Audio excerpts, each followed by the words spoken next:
wa rahmatullahi wa barakatuh. Ikhwani, kuna ujumbe tushare pamoja na nyinyi, huenda ukatufaa katika maisha yetu haya ya dunia. Anasema msemaji, kun kama takun, kuwa kama ulivyo, wala takun kama yakunun, wala usiwe kama walivyo, wala takul ma tasmau, wala usiseme yale unayoyasikia, wala tasmau ma yaqulun, wala usisikie yale wanayosema.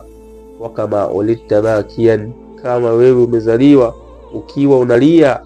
Wannasu haulaka yadhakun, na watu juu yako wakiwa wanacheka. Famut, basi kufa.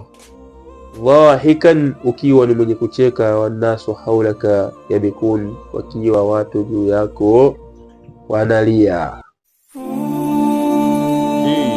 Abu Yasir TV, ujue Uislamu.